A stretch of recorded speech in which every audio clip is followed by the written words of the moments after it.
Bismillahirrahmanirrahim. Assalamualaikum warahmatullahi wabarakatuh.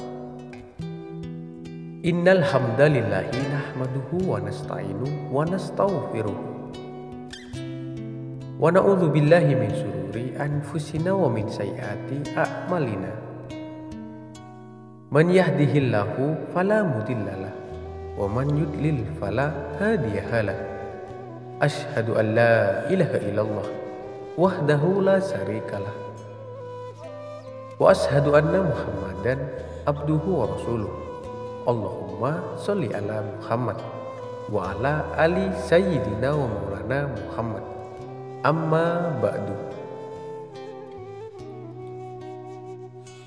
Para sahabatku yang dirahmati Allah Subhanahu wa taala, syukur alhamdulillah kita masih bisa berjumpa lagi di channel ini.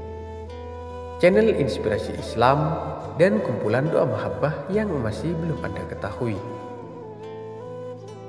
Besar harapan dan doa saya, semoga kalian semua selalu diberikan kesehatan, keberkahan umur, dan dimurahkan rezekinya oleh Allah Subhanahu wa taala. Amin, amin, Allahumma amin. Sahabat beriman yang dirahmati Allah Subhanahu wa taala, janganlah Anda lakukan 6 perbuatan dosa ini. Ternyata bisa hapus semua amal kita.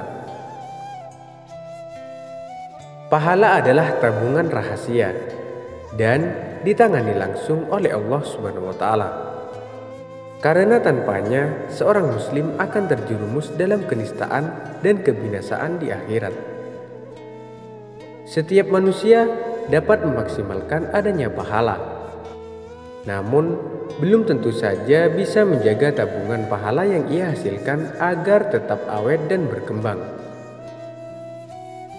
Ajaran Islam mengajak manusia untuk beriman kepada Allah Subhanahu wa taala dan beramal soleh, semua itu demi kebaikan manusia itu sendiri. Allah Subhanahu wa taala berfirman, "Barang siapa yang mengerjakan amal yang soleh, maka pahalanya untuk dirinya sendiri. Dan barang siapa mengerjakan perbuatan jahat, maka dosanya untuk dirinya sendiri. Dan sekali-kali tidaklah harapmu mengenainya hamba-hambanya." Quran Surat Fussilat ayat 66. Oleh karena itu, kita jangan sampai amal kebaikan yang sudah susah payah dilakukan kemudian rusak karena suatu amal perbuatan lainnya. Setelah beramal soleh, maka tugas seorang mukmin adalah menjaga jangan sampai amal soleh itu rusak dan terhapus karena suatu amal lainnya. Betapa banyak orang yang beramal kebaikan dan amalan-amalan soleh lainnya, namun banyak juga pahala yang terhapus seketika. Lantas apa penyebabnya? Anda simak terus videonya sampai selesai. Namun sebelum lanjut, saya ingin mengajak Anda semua untuk mendukung terus channel ini dengan cara menekan tombol like dan juga tekan tombol subscribe-nya. Maka dengan begitu Anda sudah ikut serta dalam mensiarkan kebaikan baik di dunia maupun di akhirat. Dan bagi Anda yang sudah mensubscribe channel ini, saya doakan semoga Allah cepat membalasnya dengan kebaikan pula. Amin, amin, Allahumma amin.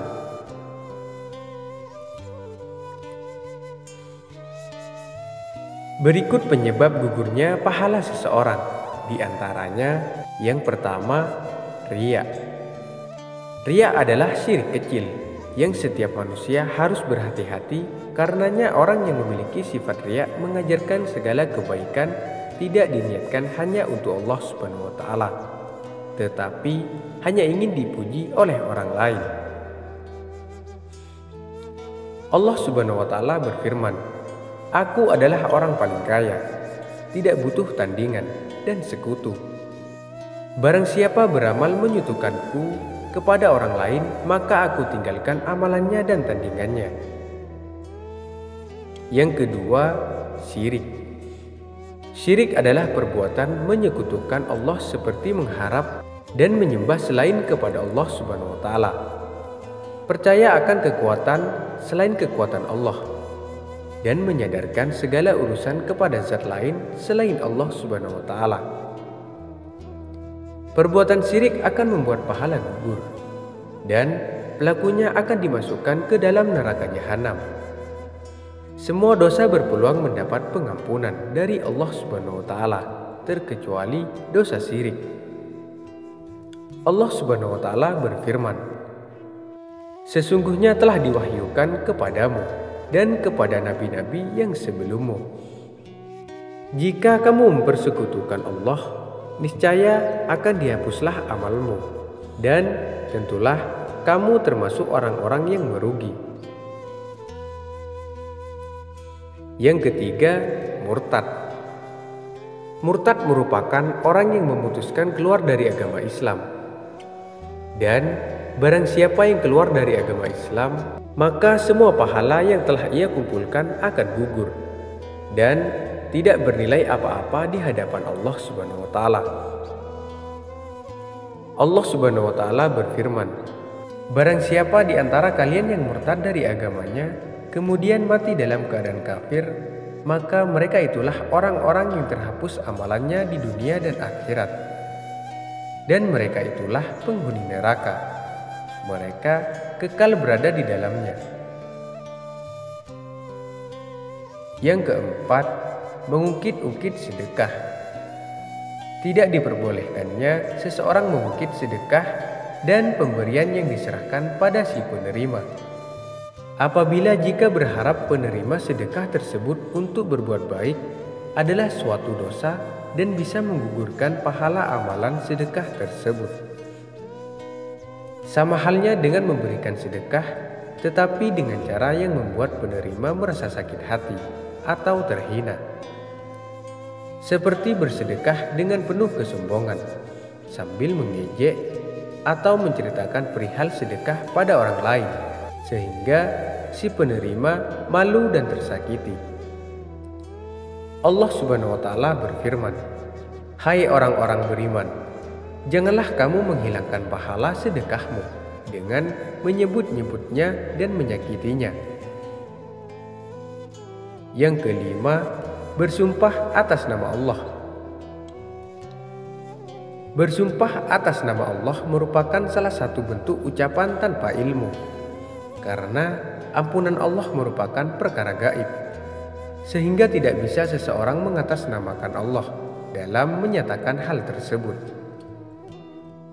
Meskipun dari segi lahir seseorang banyak dosa dan maksiat, namun tidak boleh ditunjuk secara langsung bahwa ia tidak diampuni oleh Allah Subhanahu wa Ta'ala. Karena hal ini akan merusak dan menghapus amalan sang pengeklaim tersebut. Karena bisa saja orang tersebut akan bertaubat dan Allah benar-benar mengampuninya. Dalam hadis Jundub radhiyallahu an, bahwasannya Rasulullah Shallallahu alaihi wasallam mengijazahkan ada seseorang berkata, "Demi Allah, Allah pasti tidak akan mengampuni si fulan." Maka Allah Subhanahu wa Ta'ala berfirman, "Siapakah yang bersumpah atas namaku bahwa aku tidak akan mengampuni si fulan? Sesungguhnya aku telah mengampuni si fulan, dan aku menggugurkan amalmu." Hadis riwayat Muslim. Yang keenam, durhaka terhadap kedua orang tua. Orang tua adalah orang yang mesti kita hormati. Namun jika kita durhaka kepada mereka, maka gugurlah pahala amalan yang telah dikerjakan. Rasulullah Shallallahu alaihi wasallam bersabda, "Ada 3 golongan manusia yang Allah tidak menerima dari mereka amalan wajib, dan tidak pula amalan sunat atau nafilah mereka pada hari kiamat kelak. Seorang yang durhaka kepada orang tuanya, seorang yang menyebut-nyebut sedekah pemberiannya, dan seorang yang mendustakan takdir." Baiklah sahabat beriman, itulah tadi 6 penyebab gugurnya pahala. Semoga Allah Subhanahu wa Ta'ala senantiasa menggugah hati kita untuk mewaspadai segala hal yang akan menggugurkan amalan kita, atau mengurangi keberkahannya. Dan semoga pada kajian kali ini bisa menjadi wasilah dan bermanfaat bagi kita semua. Sekian dari video kali ini, saya akhiri.